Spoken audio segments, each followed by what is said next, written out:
Hola, yo soy Rosaura Morales Gómez y mi castillo dorado es una idea que me acompaña desde que era una niña. Vamos a empezar otra vez. Corte. Hola, yo soy Rosaura Morales Gómez y mi castillo dorado es una idea que me acompaña desde que era una niña. Representa un lugar simbólico en el que se refugian los tesoros más valiosos y cercanos a mi corazón. Sus cimientos están hechos de historias, de los retazos de las personas que conocemos mientras nos hacemos camino al andar y que se quedan para habitarnos de alguna manera. Es un lienzo infinito de rostros, lugares, momentos y humanidad. Mi cuarto propio y mi lugar favorito para escampar de la lluvia. Mi Castillo Dorado podcast hace parte de esa construcción y surge como la materialización de un sueño gestado en el corazón desde hace muchos años. Te invito a que juntos descubramos las historias que nos unen y a que seas tú quien me acompañe a seguir escribiendo. Las opiniones expresadas en mi Castillo Dorado podcast son de responsabilidad exclusiva de los invitados que las emiten y no representan necesariamente la posición personal de los integrantes del equipo. Tampoco pueden ser consideradas como consejo profesional y su fin es meramente de entretenimiento.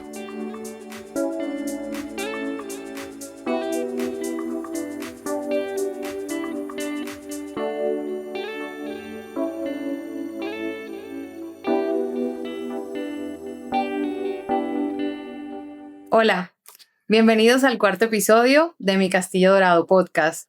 Estoy muy contenta y este es un episodio muy especial para mí porque es el primer episodio que vamos a grabar después del nacimiento de mi hija.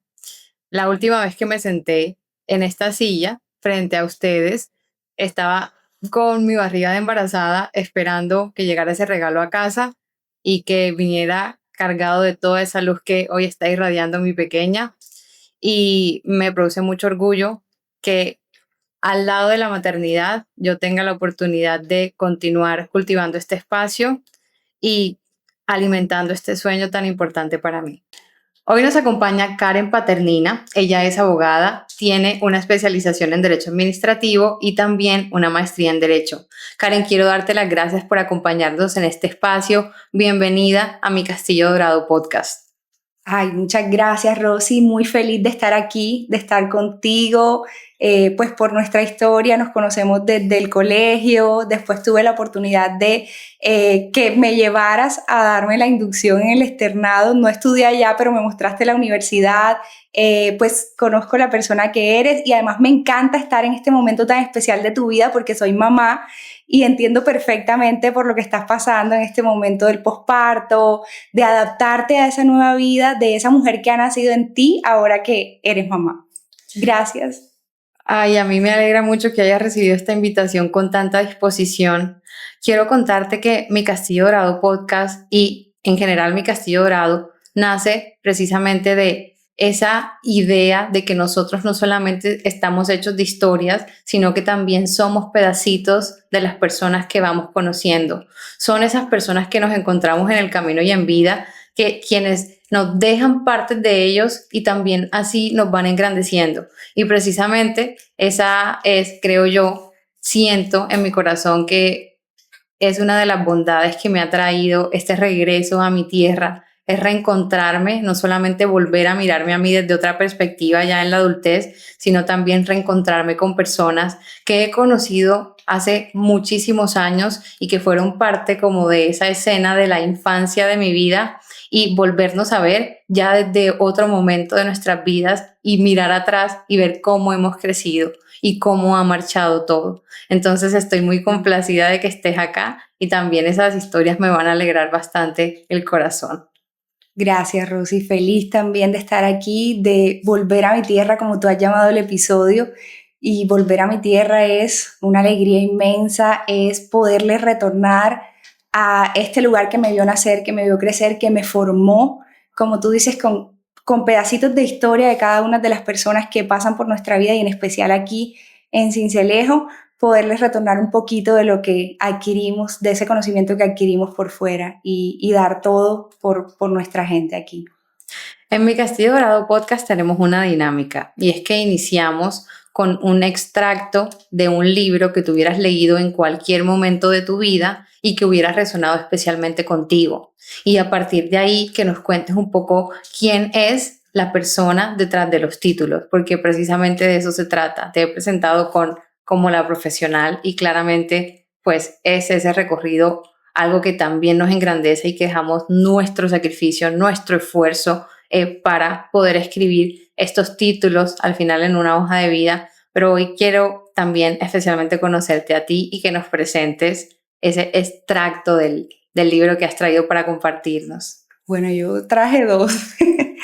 Yo traje dos libros que me han acompañado, especialmente desde que me fui a la universidad, desde que me fui a estudiar a Bogotá, porque yo digo que esa es digamos, como una etapa en la vida de toda persona en la que se desprende de esa casa, de los papás, en la que sale y ve el mundo desde otra perspectiva y te das cuenta de que te estás enfrentando al mundo y cuáles son las herramientas que te llevas para enfrentarte realmente a eso, donde ya nadie te está solucionando la vida, sino que eres tú, pues siguen tus papás sosteniéndote, siguen muchas personas alrededor tuyo, pero eres tú la que está enfrentando ya muchos retos sola. Entonces es ahí donde entra como ese conocimiento, ese manejo de las emociones, ese tener como las convicciones claras para tomar las decisiones correctas y en el momento correcto, sin tener que llamar a alguien y decir, mira, voy a hacer esto, sino que tú, desde lo que llevas adentro, desde lo que aprendiste, ¿cómo lo haces? Entonces yo recuerdo que a mí, cuando yo me iba para la universidad, la esposa de un primo que quiero mucho me regaló esta Biblia y yo me la llevé y realmente no la entendía mucho. Entonces me escribió un mensaje que dice, Nenis, Dios bendecirá tu vida grandemente, solo debes creerlo. Esto fue el 24 de enero del 2011. En el 2011 me fui a Bogotá a estudiar Derecho. Y cuando ella me regala esto, yo dije, bueno, no sé, voy a empezar a leerlo, no sé si lo voy a entender o no. Y había muchas cosas que yo no entendía y no tenía ni idea de las historias, de lo que aquí he pasado, porque pues antes iba a la iglesia y escuchaba, pero realmente no tenía como una vivencia como tan cercana con el Señor, sino que iba pues por escuchar la palabra y por lo que habían inculcado mis papás en mí. Entonces yo empiezo a leer esto y yo decía, bueno, algún día podré entender lo que está aquí escrito y podré vivir también esa fe que Dios describe en su palabra que muchos otros han vivido. Y llegó el día que más adelante les contaré cómo este librito así de pequeño, bueno, de pequeño pero también tan grande, cambió mi vida y me sostuvo durante el momento más difícil de mi vida que también les contaré. Y bueno, amo la palabra, me encanta leerla, no la entiendo a la perfección muchas veces, pero creo que es viva y eficaz y cada vez que la abres tiene un mensaje distinto para nosotros, para la vida de cada uno y creo que aquí hay muchas respuestas para llevar una vida más conforme a lo que Dios quiere para nosotros. Esto, lo primero, sin duda. Y lo segundo es, mi papá es muy académico, le gusta mucho la lectura, en mi casa hay bibliotecas y dentro de esa biblioteca antes de irme me regaló este librito que se llama Sobre los deberes de Marco Tulio Cicerón y muy acorde digamos a lo que yo iba a estudiar que es Derecho porque pues el escritor era un senador romano y este libro él se lo escribió a su hijo pues para dejarle como una guía sobre cómo actuar frente a ese momento tan coyuntural que vivían en esa época, que era un momento en el que los valores se habían perdido, en que había pues mucha corrupción. Entonces él le da este librito como, mira, aquí te dejo algunas de mis enseñanzas de lo que a mí me ha servido para sobrellevar como este ambiente, digamos, tan hostil y para regresar a las virtudes, para regresar a poder llevar una vida desde el interior y fortalecer el interior y no solamente con esos ruidos externos que a veces tenemos que nos incitan como a hacer tantas cosas o digamos hoy en día el tema este de el mercantilismo que comprar y comprar y comprar y bueno, todo eso. Entonces me sirvió mucho. Hay una partecita del libro que me gusta mucho y dice: por tanto, esfuérzate en conseguir cuanto puedas con el ahínco de tu ánimo y el empeño de tu trabajo. Si el aprender te resulta más trabajoso que placentero, hazlo siquiera por acabar. Y no permitas que mientras nada te falte por mi parte, parezca que tú te has faltado a ti mismo. Entonces, es el esforzarse, él describe aquí algo muy lindo y es lo honesto, lo útil, y al final hace como una relación entre qué debe imperar, lo honesto o lo útil, porque hoy en día vemos que está imperando mucho más lo útil que lo honesto, y él dice, lo inmoral nunca será beneficioso a largo plazo por más de que sea útil, y es algo que me ha acompañado a mí desde que mi papá me lo dio, durante mi carrera, en mis empleos también, me permite regresar a él, buscar partecitas y regresar a la ética que se ha perdido. Entonces, es un gran libro para mí. Y creo que precisamente cuando me muestras los dos y luego ahorita vamos a hablar de quién es Karen y sobre todo quién es Karen para ti, quién es la mujer frente al espejo, qué ves cuando tú te miras al espejo. Y justamente estos dos libros que nos has traído tienen muchísimo que ver contigo. El primero, más allá de que tenga que ver, o sea, uno de los libros, el libro más importante para quienes practican la fe y creen en Dios, es justamente lo que irradias tú y lo que has irradiado, y desde que nos volvimos a encontrar, luego me entero de esa cercanía y de esa relación tan especial que tienes con Dios. Entonces, no me asombra que lo hayas traído, pero sí eres la primera persona que ha traído, que trae la Biblia y nos las presenta en el podcast de los 4 invitados. Entonces es muy especial que lo hagas y que nos recuerdes eso que bueno, que se nos olvida por más que desde pequeños estemos familiarizados con ella, ¿no? Y justamente lo otro también tiene que ver con lo que nos dicen en la Biblia, con lo que Dios nos dice y nos envía el mensaje de esfuérzate y sé valiente. Y bueno, habiendo dicho esto y habiéndonos presentado tus dos libros, cuéntanos, me gustaría que nos compartieras quién es Karen Paternina. Gracias, Rosy. Qué lindo. Qué lindas tus palabras. Bueno, primero soy una mujer de fe. Soy mamá, soy esposa, soy hija. Digamos que soy una mujer que ha entendido que el valor de cada una de nosotras como mujeres está dentro de nosotras, que ha sido procesada y que ese proceso le ha permitido también conocer a Dios, entender que en sus promesas está nuestro refugio, está nuestro sustento, tener un poquito de sabiduría para manejar ciertas situaciones, y siempre ir un poquito más allá de lo que de pronto es el plano terrenal, sino como vivir una espiritualidad más cercana, como yo te contaba un día, como estar cerquita de Dios, comunicarme con Él, tener conversaciones con Él.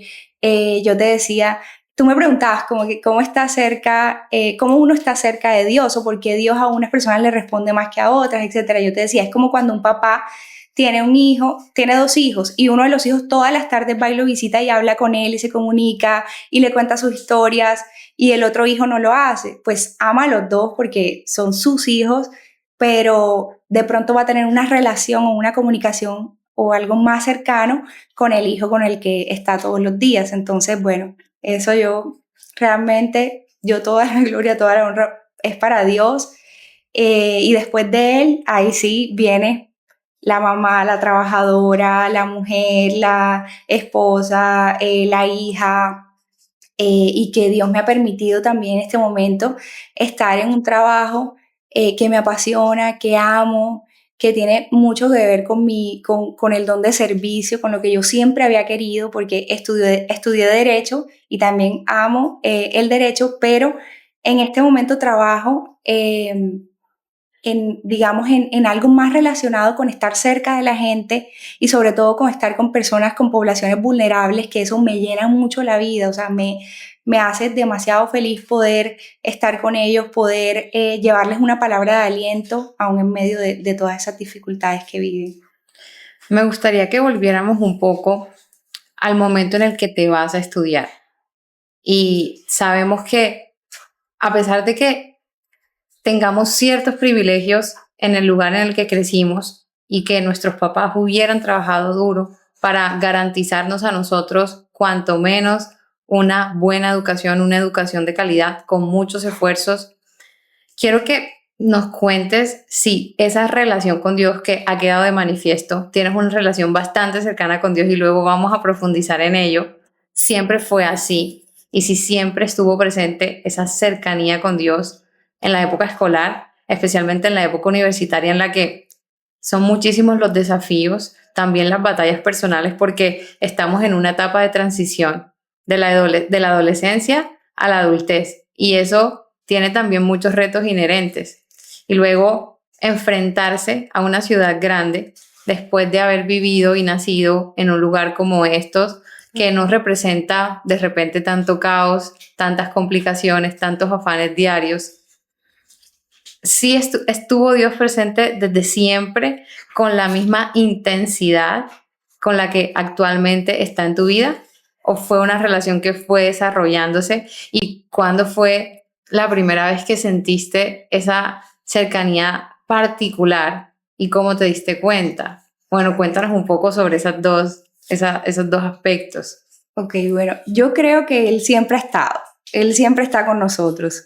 Y la que no ha estado tan constante he sido yo, como pues muchos de nosotros. O sea, Él siempre está, Él es fiel, Él nunca nos deja. Pero digamos que fue una relación que se fue construyendo de mi parte hacia Él, porque como te digo, Él siempre está. Y yo lo empiezo a experimentar. Bueno, yo me llevé la Biblia, leía, muchas cosas no las entendía y tenía una relación normal, pero empiezo a experimentar esa cercanía con el punto de quiebre de mi vida, que fue el nacimiento de mi primer hijo, de Alejandro. Yo creo que eso fue como el momento en el que mi vida se partió en dos. Y ahí, en ese momento que mi vida se parte en dos, yo digo, empiezo a conocerlo a Él, empiezo a saber quién es Él, empieza Él a sostenerme, porque no es fácil pues tener un hijo y que tu primer hijo te digan, su expectativa de vida es de 6 meses. Tu hijo, después tu hijo posiblemente no pasa del año. Después buscas en internet, lees y te dicen, tu hijo de los 3 años no pasa. Y hoy mi hijo tiene 3 años y 2 meses. Entonces, creo que ese encontrarme con el Señor me ha permitido como sostenerme en medio de esa prueba, tener fe, entender por qué suceden las cosas, entender que todo tiene un propósito, entender que el milagro es este presente que tenemos, este momento que nos regala Dios es el milagro, es la fe, entender que todo lo que pasa a quienes amamos al Señor obra para nuestro bien. Y no es que quiera convertir esto en una prédica ni nada, pero es real. Y la fe a veces no me gusta ni tanto como que hablar, sino vivirla. Y lo vivo en ese testimonio de mi hijo, es mi testimonio más grande. Es saber que para la ciencia no había expectativas y muchas cosas siguen no teniendo expectativas, pero para Dios todo es posible. Él entra a orar cuando no hay posibilidad, cuando está la imposibilidad, ahí actúa Él de manera poderosa. Y bueno, yo, para ser más concreta, yo empecé a buscar del Señor, a orar, y yo veía que otras personas oraban y Dios se les manifiesta. Entonces yo le dije, Señor, pero oran contigo y tú te manifiestas. Y te manifiestas a X o Y persona, ¿por qué no lo haces conmigo?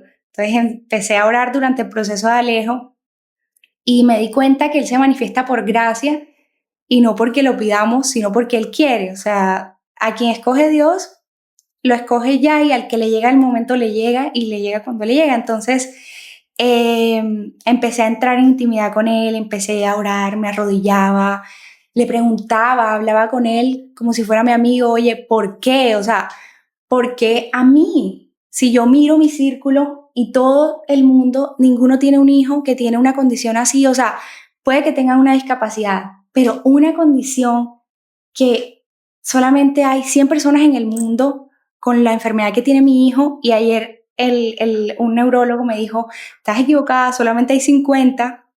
Y yo digo, qué cosa tan rara, o sea, qué asignación tan grande me diste tú. O sea, ¿por qué me escogiste a mí y por qué yo tengo que vivir esto? Y le preguntaba y no, pues no te voy a decir eso, que no, que nunca le pregunté. Sí le pregunté y le cuestioné y le dije, Señor, yo lo acepto, pero dime qué pasa, o sea, ¿qué es lo que quieres? Y hoy miro atrás y digo, esto es lo mejor que me ha pasado en la vida. Esto me cambió la vida. Este niño que Dios me regaló me ha hecho entender cómo se manifiesta el amor, no solamente con palabras, sino también a través del alma. O sea, es una conexión que hay entre las almas que permite que nuestras almas sí estén conectadas, que yo pueda sentir lo que él siente, que me ha permitido también entender que cada vida tiene un valor único, que me ha permitido entender que a veces pensamos tenerlo todo porque tenemos salud, tenemos posibilidades económicas, pero a veces ni siquiera eso es suficiente si no encontramos algo que realmente nos llene la vida. Y gracias a que Alejandro llegó a mi vida, yo pude llenar mi vida del Señor y he podido dar testimonio de cómo obra Él, de cómo obra sus milagros, de que a una persona que le dicen que su hijo no va a vivir, aferrándose a Dios, pues conociendo su voluntad y creyendo que Dios todo lo puede, ha experimentado que ya tiene 3 años, un mes, que sigue haciendo cosas que de pronto eran imposibles para los médicos y que yo sé que va a hacer más. Y bueno, es eso. Para poner en contexto, Sí.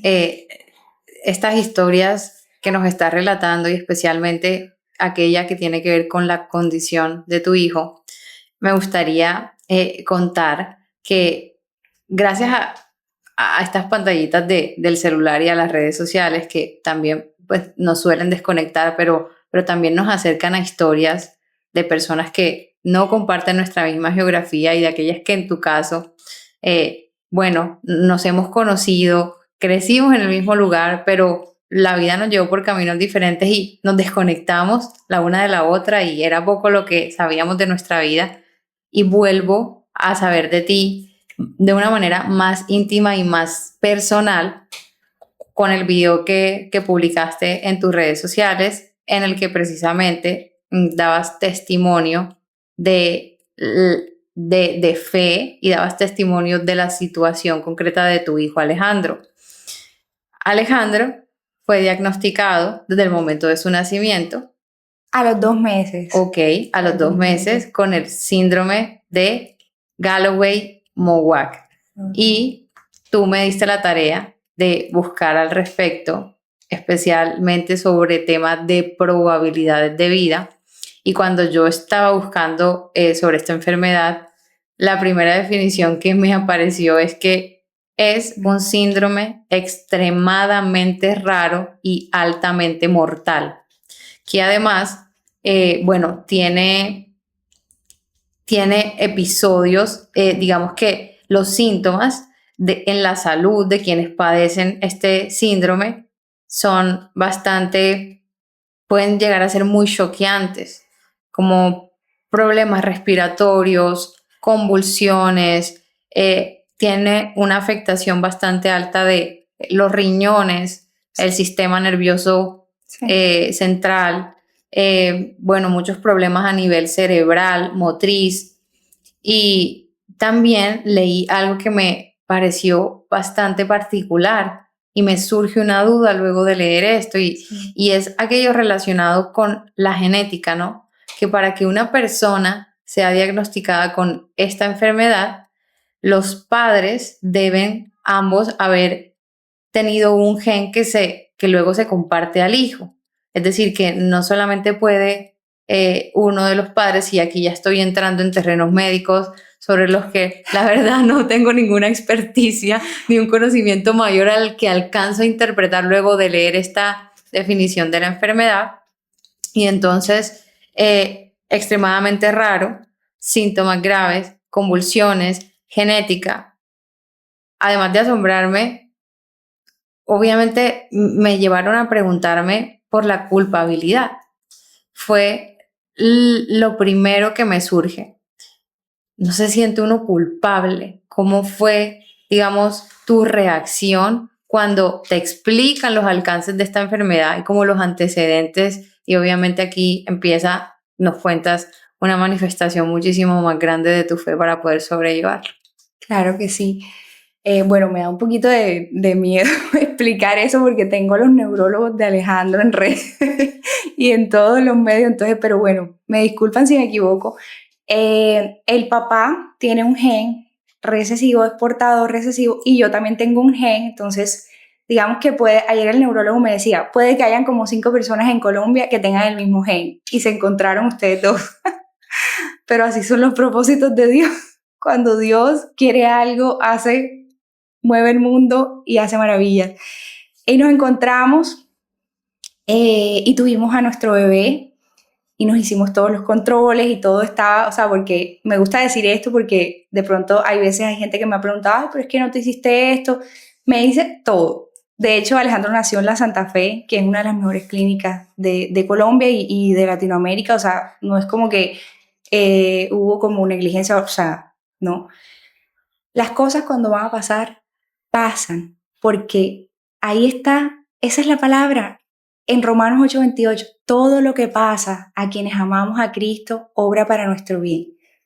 Todo lo que Dios permite que pase en nuestra vida es para nuestro bien. La transformación que a mí me ha permitido vivir esta situación ha sido tan enorme. La madurez espiritual, personal, en todos los sentidos ha sido tan grande que yo hoy no concibo no haber tenido a mi hijo en las condiciones que está. O sea, en las condiciones que nació con ese síndrome. Y también la oportunidad que Dios le ha dado a él de vivir y lo guerrero que es y lo luchador y lo aferrado a la vida, porque él era un niño que convulsionaba 20, 30 veces al día, 40 veces al día, y yo lo veía que terminaba y eso, pues, eso es como si se te fundiera el cerebro y terminaba agotado y así, y uno como papá se siente muy impotente porque tú ves a tu hijo así y tú dices, Dios mío, o sea, ¿qué hago? Y estás en una buena clínica y tienes los mejores doctores y tienes un buen seguro y empiezas a llamar por el botón y llamas a la enfermera y llega la enfermera y se para frente a tu hijo, frente a ti, al papá y te dice como toca esperar que le pase, o sea, no podemos hacer nada. Entonces por eso yo digo de lo grandioso de Dios, de la misericordia y de lo maravilloso que es de que mi hijo esté vivo. O sea, que el solo hecho de que esté con vida ya es un milagro demasiado grande y de lo que él sigue haciendo en Alejo. De hecho, hace poquito viví una experiencia muy linda. Él, sus potenciales visuales, que es como la estructura para ver todo, siempre han estado bien. Pero nosotros no sabemos si él ve o no ve. Nosotros como padres sabemos que él no veía, o sea, por fe le pusimos gafas, bueno, fuimos donde la oftalmóloga pediatra le pusieron las gafitas, todo. Y desde hace como 2 meses, bueno, todo el año pasado yo estaba orando con una palabra de ese ciego que Jesús sanó y que a él le preguntaban, ¿tú crees? Y él decía, yo no sé si creo o no creo, yo solo sé que yo antes no podía ver y ahora veo. Y es esa respuesta tan maravillosa que el Señor dice, pues si ustedes quieren creer, crean, sí, o sea, esto, yo no tengo como el que quiera escuchar esto y el que quiera escuchar el testimonio y decídase creer, que crea. Y a Alejo yo le decía, Señor, que yo pueda decir que mi hijo antes no veía y ahora ve. Y desde hace 2 meses yo lo vengo notando como que sus ojos son diferentes, él responde más a los estímulos, no solamente auditivos, sino visuales.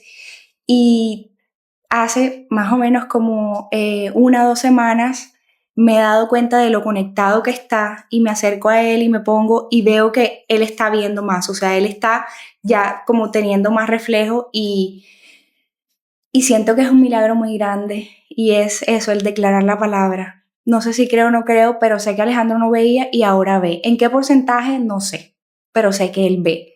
Entonces son cosas tan lindas, tan maravillosas, y a veces damos todo por sentado. Entonces tenemos los hijos, tenemos la casa, tenemos el trabajo, vivimos en afanes, y resulta que Dios nos está sorprendiendo no solamente con estos grandes milagros, sino también con detalles pequeñitos cada día.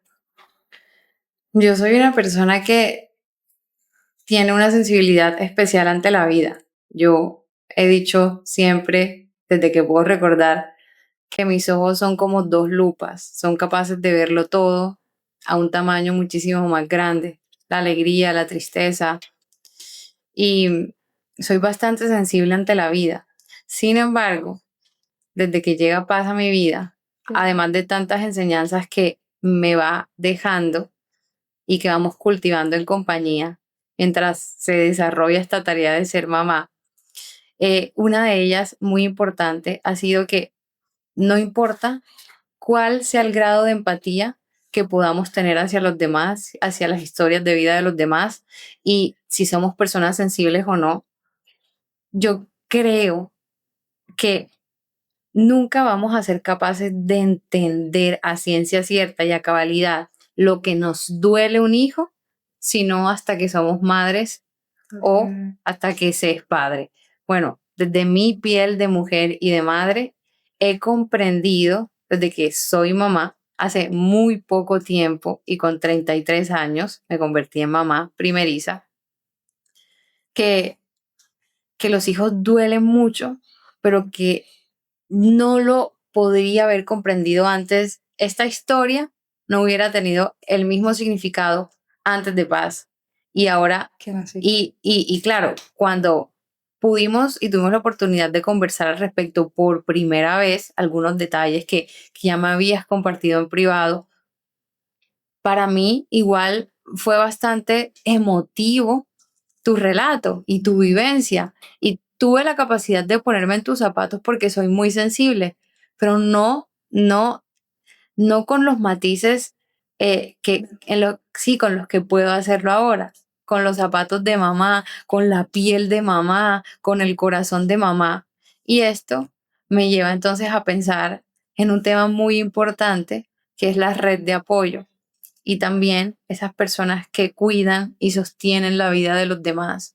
Porque una enfermedad como esta no solamente es extremadamente rara o altamente mortal, sino muy compleja de sobrellevar, muy complejo cuidar a un hijo, digamos, en el marco de un diagnóstico de esta clase. Y además de esto, es como tu profesión, no eres una persona que, digamos, estaba dedicada al hogar en ese momento, sino que además tenías otras responsabilidades. ¿Cómo haces o hiciste en aquel entonces y sigues haciendo actualmente para encontrar un balance entre esas dos esferas de la vida y una que en nuestro país es bastante, bueno, equipara todos los ámbitos que es la esfera laboral y cuál fue el papel de esa red de apoyo para ti? Ay, me encanta esa pregunta, Rosy. Bueno, por supuesto que no es fácil. Yo, pues, Dios también me ha regalado como una gracia y me disfruto como los pequeños momentos y soy una persona que soy feliz, la verdad. Soy feliz porque Alejo también me enseñó cómo a vivir el presente, a conectarme con lo que estoy.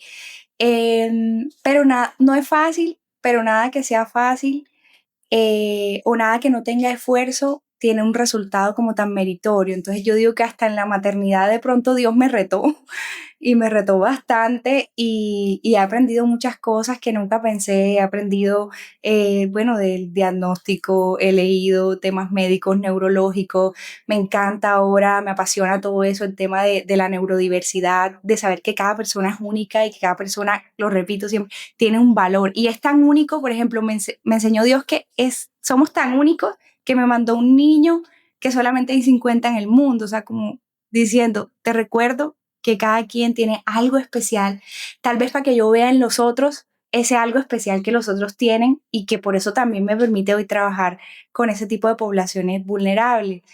Eh, bueno, la red de apoyo es todo. La red de apoyo, todo lo que hago, que son bastantes cosas durante el día, todo lo hago porque nada lo hago sola.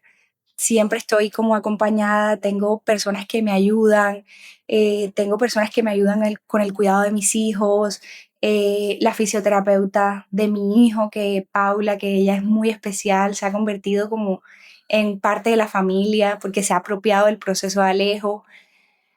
Tengo, bueno, las enfermeras que siempre lo han cuidado a lo largo de todas sus hospitalizaciones, los médicos que se han tomado esto a pecho, o sea, es como la red de apoyo no es como que la que inmediatamente te socorre en el momento, que ahorita cuento también un poquito de esa, sino como toda esa red que has tenido desde que nació y que siguen estando ahí constantes, y eso también hace parte del cuidado. Los médicos, médicas, enfermeras, fisioterapeutas, todos hacen parte como de esa red de cuidado.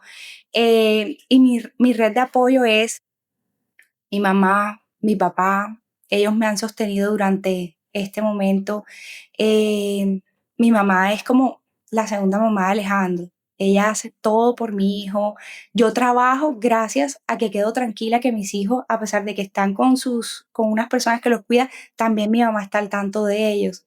Ella ha sido todo, ella hace lo que sea por Alejo, desde cuidarlo hasta ir a pelear allá, como por todos los trámites administrativos que esto conlleva. Ella es, ella es todo. Entonces sí, siempre es importante como contar con esa red de apoyo, esas personas que te sostengan, que te ayuden. Y mira que hay muchas personas que no tienen ese privilegio, y ahí es donde entra el tema en el que yo trabajo, que es el tema del cuidado. O sea, esas personas que están solitas cuidando, no sé si vieron, bueno, a mí me salen mucho esas noticias porque pues paso buscando temas de neurodiversidad. Una familia en Australia que se suicidaron. Entonces se suicidaron el papá, la mamá y los hijos porque tenían un hijo neurodiverso. No podían más con esa batalla mental que implica los trámites, que te den las medicinas, pues de verdad que es algo súper fuerte. Entonces es ahí cuando entra mi trabajo, que es el tema del cuidado, y es entender que el cuidado hoy en día no está a cargo solamente de la familia. Esa familia decide irse porque seguramente tuvieron un estado que los abandonó totalmente y sintieron que el cuidado recaía sobre ellos y no pudieron más con eso. Hoy en día el cuidado no solamente recae en la familia, el cuidado recae en el Estado, el cuidado recae en el mercado, en las empresas, y es el poder entender el cuidado como algo integral que permite que la vida continúe, que sostiene la vida. Yo voy a dar una cifra aquí que en Colombia casi 32 millones de personas se dedican a las labores de cuidado. Entonces, por ejemplo, te hago una pregunta, ¿quién te cuidó? O sea, ¿quién sostuvo tu vida para que tú estudiaras en el colegio, en la universidad? Durante mucho tiempo mi mamá, y luego mi vida y la de mi mamá fueron sostenidas por personas que se encargaron de la labor con mucho amor, que no hacían parte de nuestro núcleo familiar. Claro, y es eso, uniformes listos, comida caliente lista, dejar sueños de lado para que otra persona continúe, pueda ir al colegio, pueda ir a la universidad, pueda ser profesional. Todo eso es el cuidado. Y hoy es decirle a esas personitas que se dedican al cuidado, que son casi 32 millones de personas en Colombia, no están solas. Ya estamos construyendo unos sistemas que van a ayudarlas, que van a poderlas hacer descansar de ese cuidado, que no debe ser responsabilidad solamente de las familias, porque ya está reconocido como un derecho, ya está reconocido como un derecho humano por la Corte Interamericana. Entonces es como entender que ese reconocimiento del derecho trae consigo garantías, trae deberes también, y ahí estamos pues en Colombia creando ese sistema de cuidado para cuidar a esas personas que cuidan, para sostener la vida de quienes se han encargado toda una vida de sostener la de otros. A mí me surgen un montón de temas y pienso en tantas preguntas abiertas cuando hablamos sobre esto. Por ejemplo, la complejidad adicional que experimentan madres, cabeza de familia o madres que pertenecen a hogares en donde los recursos económicos, digamos que no alcanzarían de ninguna manera para tener una red de apoyo a su alrededor tan robusta como en tu caso ha sido como ha sido en tu caso.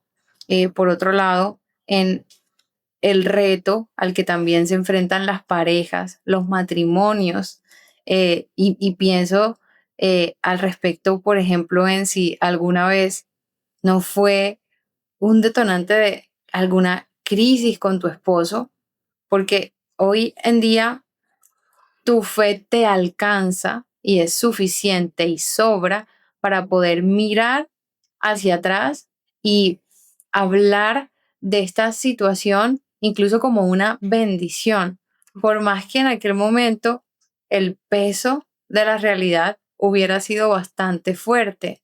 Entonces, el cuidado, las personas que sostenemos, también quienes nos sostienen a nosotros cuando nosotros no podemos sostener, la pareja, el matrimonio. eh, y hay algo también muy importante en lo que me detengo y me surge este escenario mientras conversamos y es tu hijo, Alejandro, el protagonista.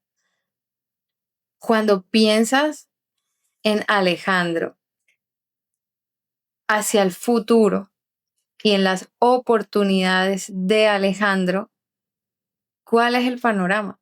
Porque no solamente, y hablando de posibilidades, de robustecer redes, de facilitar y brindar herramientas y de que el Estado en sus responsabilidades múltiples y en ese compromiso social de inclusión y de elaborar ciertamente planes para que personas en condición de discapacidad desde todos los grados hasta las discapacidades severas tengan una posibilidad de desarrollarse en la sociedad desde, pues, desde algún punto de vista.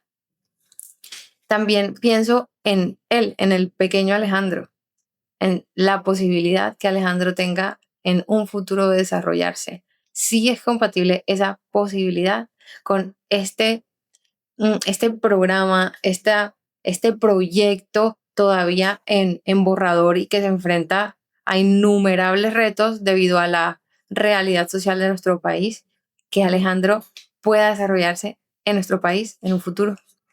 Eso es lo que queremos y realmente como siento que ese es el sueño de toda mamá, de un bebé neurodiverso o de un bebé con alguna discapacidad, dejarle un mejor mundo. Yo creo que por eso nosotras de pronto nos esmeramos un poquito más porque nos damos cuenta de las limitaciones de nuestros hijos y queremos que ellos puedan darles la mejor vida posible, hasta donde Dios permita y también hasta, digamos, hasta donde Dios lo quiera llevar. Porque como te digo, o sea, para mí es un tema muy de fe, porque yo siempre lo hablo con la fe.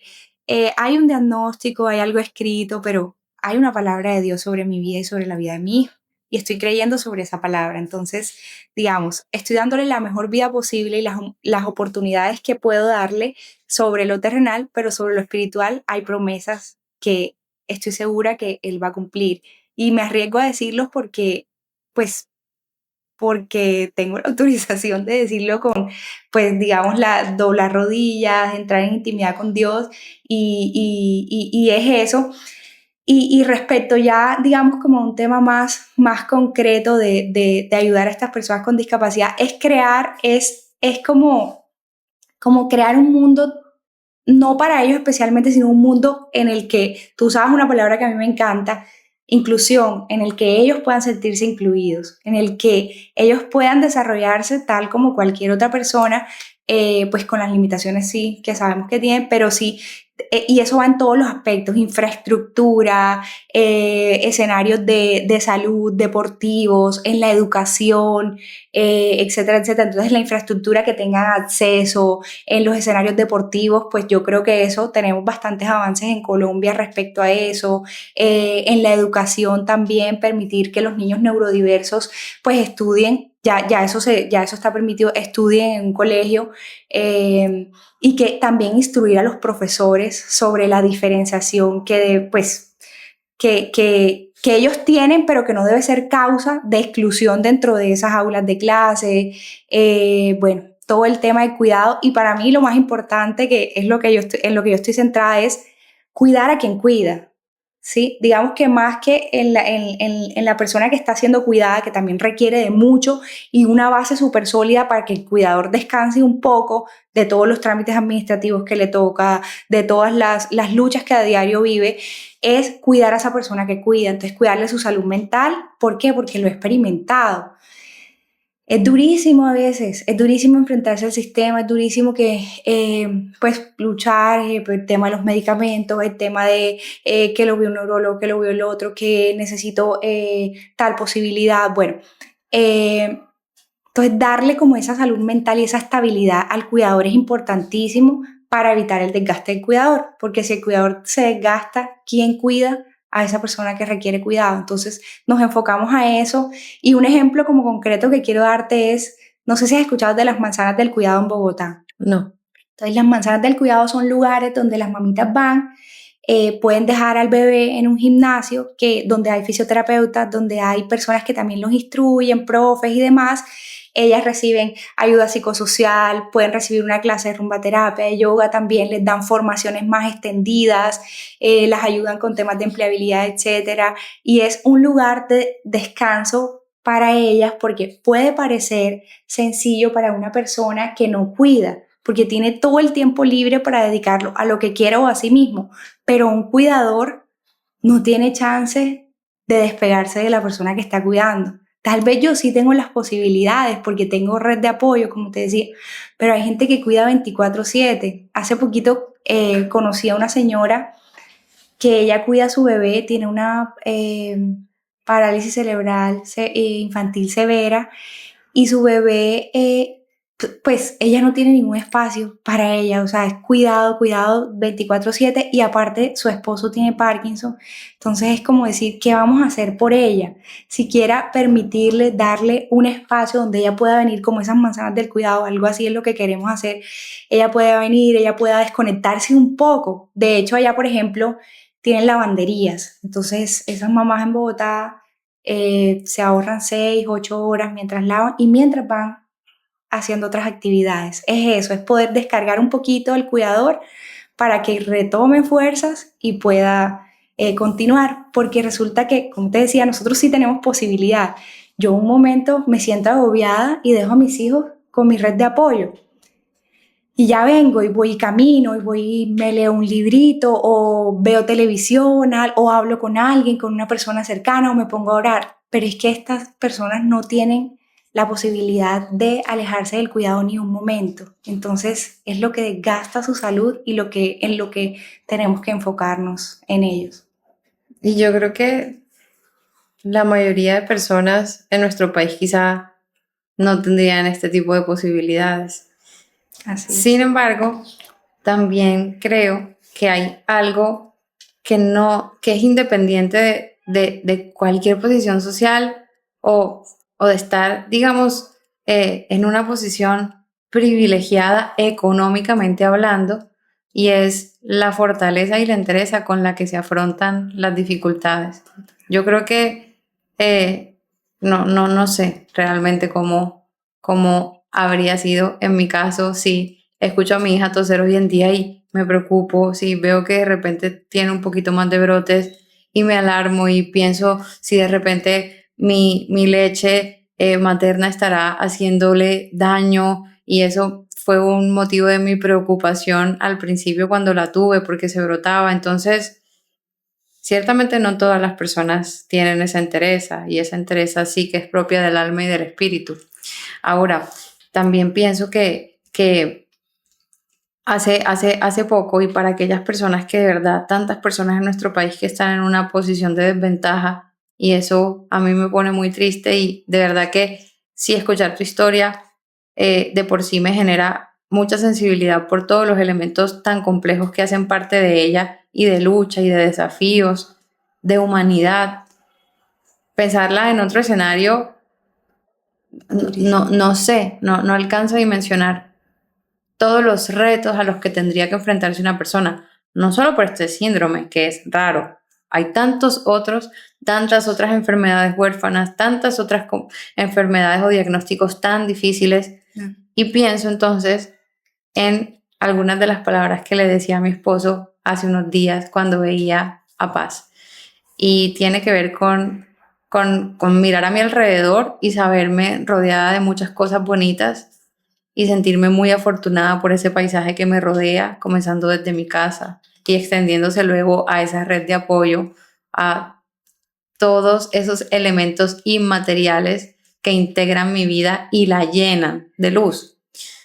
Pero pensaba que con independencia de todos esos adornos, lo más importante y lo más valioso que yo podía darle a Paz era mi amor. ¿En qué sentido? En que ella se sintiera abrazada y lo sintiera, que ella fuera receptora de mi amor. ¿Y cómo lo sé? ¿Cómo puedo sentir que le estoy transmitiendo mi amor a Paz? Con los rostros, las caritas, las acciones que provienen de ella, desde todavía su existencia tan temprana y que a mí me envían el mensaje, wow, mi hija se siente muy amada. Y creo que, bueno, la vida es mucho más compleja que sentirse amado, pero al mismo tiempo también estoy convencida que el amor desde el inicio de la vida y desde esa fase tan temprana de la existencia, como lo son los primeros meses de vida, hace toda la diferencia en la adultez. Y también tiene que ver con una frase que leí mientras estaba embarazada y que desde entonces me acompaña, y es aquella de que hay que cuidarles la infancia, hay que protegerles esa infancia para que luego no sientan frío por el resto de sus vidas. Hay que abrigarles la infancia para que luego no sientan frío por el resto de sus vidas. Y es algo que todas las madres podemos dar, pero no siempre no siempre es así, y tampoco hay que darlo por sentado. Y es amar a los hijos y abrigarlos con independencia de cuáles sean las circunstancias. Ahora, digo esto siendo consciente que el tema implica muchísimo más y que la responsabilidad es mucho más grande de terceros, no solamente de la madre, ¿no? Que es una responsabilidad también de Estado, debería.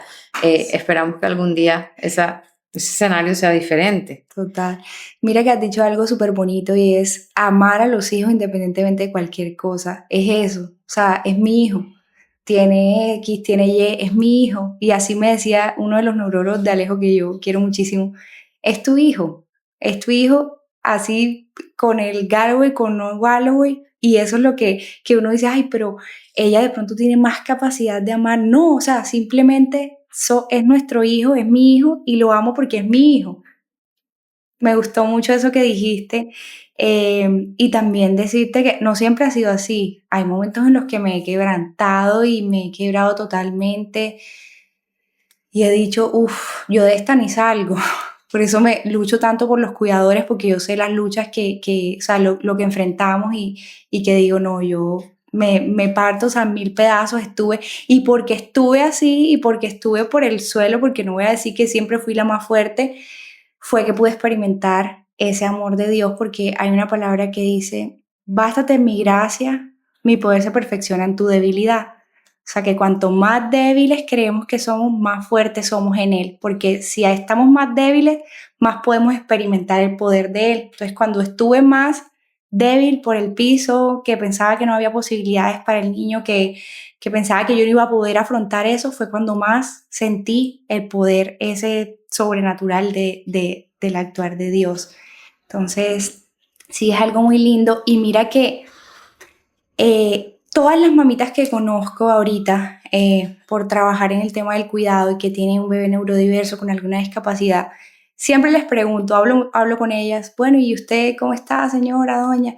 Me dicen, no, lo único es, todas hemos encontrado como ese refugio en el Señor, o sea, es nuestro sustento y nuestra fortaleza, porque o si no, sin Él ni siquiera ni podría estar contando esto, ni podría haber enfrentado todo lo que enfrenté con Alejandro y corra para un hospital, para el otro, y el niño está grave, o sea, tantas cosas que hasta me temblaban las piernas, pero ahí estuvo el presente. Y lo que te decía al principio, yo de pronto lo dejo, vuelvo, no con la misma constancia, pero él siempre ha estado y siempre estará. Entonces eso me sostiene mucho y no es casualidad que también a todas las mamás que les pregunto que pasan por lo mismo han encontrado su refugio en él.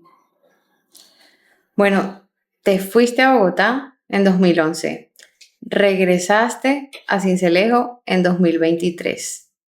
Ya estabas casada, ya eras mamá y regresas a casa de tus padres. Te encuentras con una ciudad totalmente diferente o quizá en muchos otros aspectos igual a la que dejaste. Y háblanos un poco de cómo fue la experiencia de volver luego de ya haber un poco cultivado una vida en una ciudad que nosotros, quienes somos de provincia, podríamos decirlo de esa manera, la entendemos como la ciudad de las oportunidades. ¿Por qué vuelves a Sincelejo?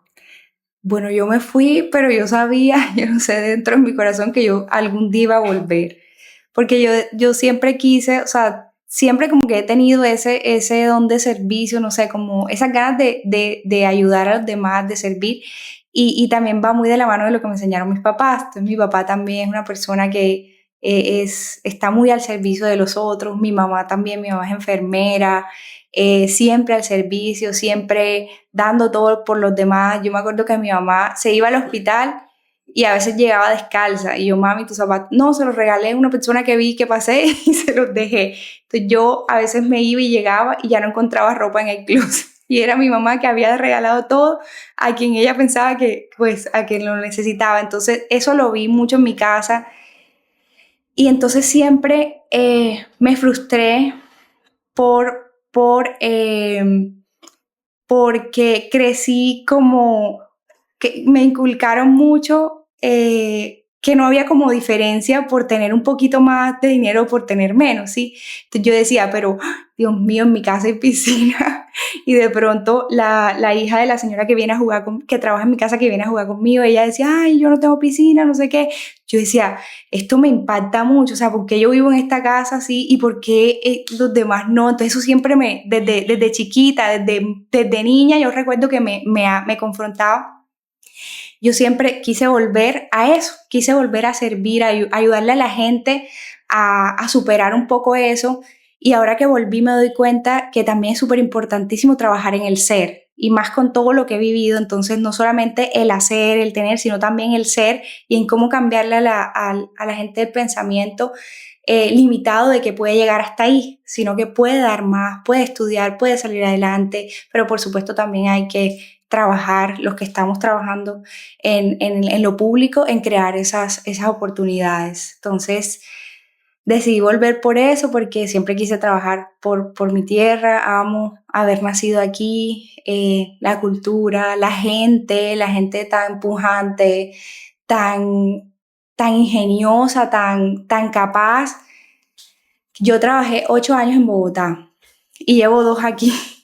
Y las ideas que he visto aquí, la capacidad de resolución, de resolutiva de los equipos es tan impresionante que yo digo, los sucreños somos increíbles, o sea, somos ese concepto que de pronto a veces en Bogotá le hacen creer a uno no que el costeño es flojo, porque eso lo dicen, y cuando uno se va a la universidad está revaluado, o sea, ¿dónde está esa flojera si yo aquí lo que veo es esa mamá que se levanta tempranísimo a trabajar, a sacar adelante a los niños, el señor albañil, el señor, bueno, todos que trabajan en construcción, que trabaja en atención al servicio, los chicos estudiando enfermería, auxiliar de enfermería, o sea, la gente como con ganas de salir adelante de verdad y poniéndole empeño a lo que están haciendo.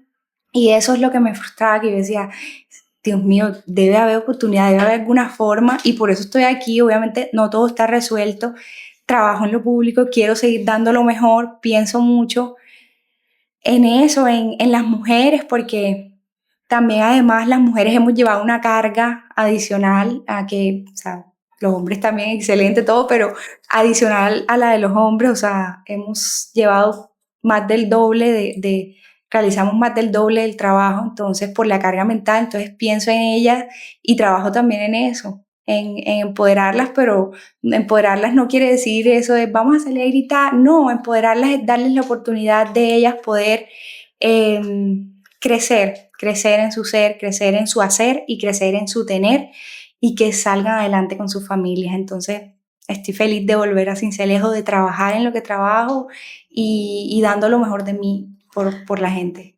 Sabes que justamente eso que dices tiene mucho que ver y se relaciona de una manera muy estrecha con la idea detrás de esta primera temporada de Mi Castillo Dorado podcast, que es volver a la tierra.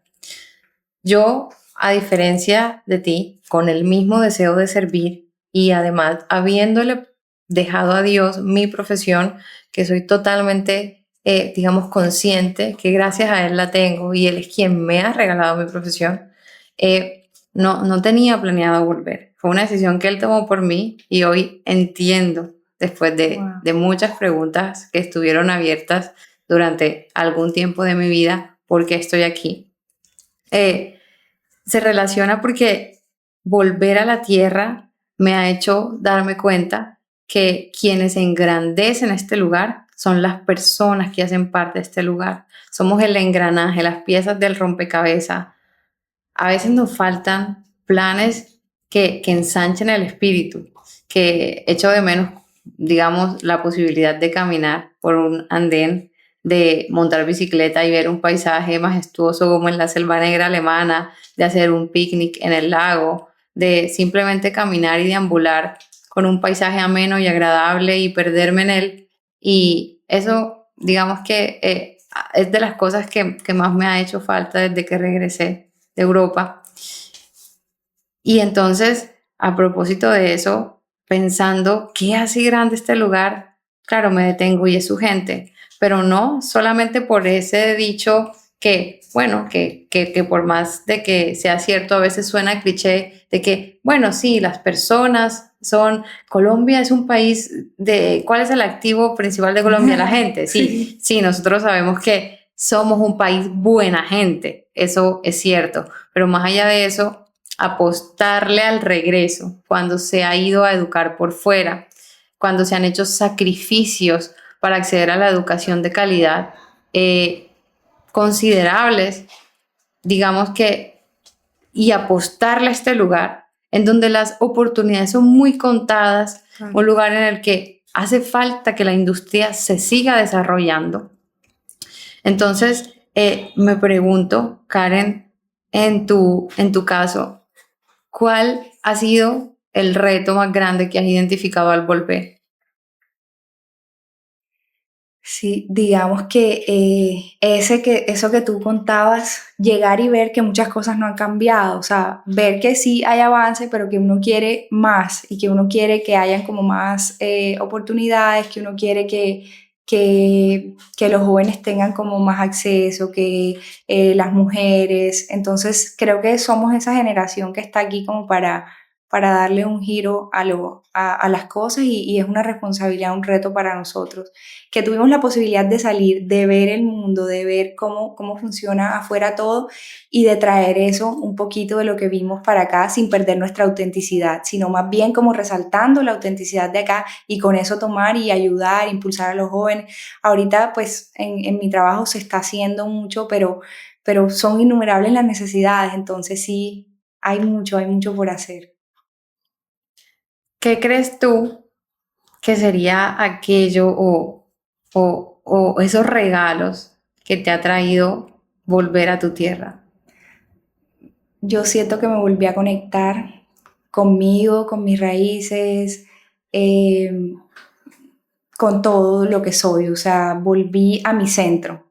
Dije, ok, y es que todo fue a la vez, o sea, como regresar aquí, Alejandro se empezó a mejorar acá, o sea, fueron como tantas cosas buenas que me pasaron cuando llegué acá, que yo he sentido que he vuelto a conectarme conmigo y a trabajar por el propósito que Dios me ha regalado en la vida, que me ha dado. Wow, si me quedan tantos temas escritos, tantas otras preguntas que me gustaría hacerte y que sin duda espero que exista una próxima ocasión para que podamos desarrollarlas.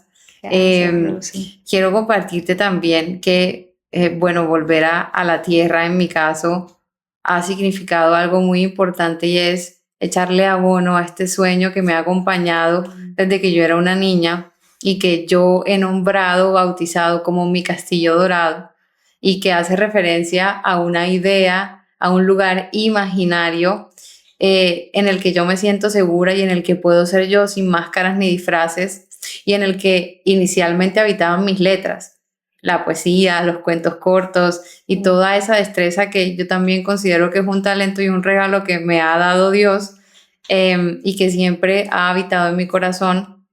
Y entonces hoy en día ese castillo dorado imaginario al que yo solía referirme cuando era una niña ha ido creciendo y expandiéndose poco a poco, y tenemos mi Castillo Dorado podcast y bueno, un proyecto en el que continúo trabajando y que está empezando a ver la luz, que es mi Castillo Dorado Media, y volver a la tierra, además de ese abono y de las alas que le han empezado a crecer a este sueño, me ha permitido encontrarme con personas maravillosas que me han servido de red de apoyo y que han sostenido también esta idea que está en mi corazón y que sigo trabajando para que vea la luz y bueno, para que sean muchos estos momentos, estos espacios que pueda compartir yo con personas que sigan dejándome esas piezas,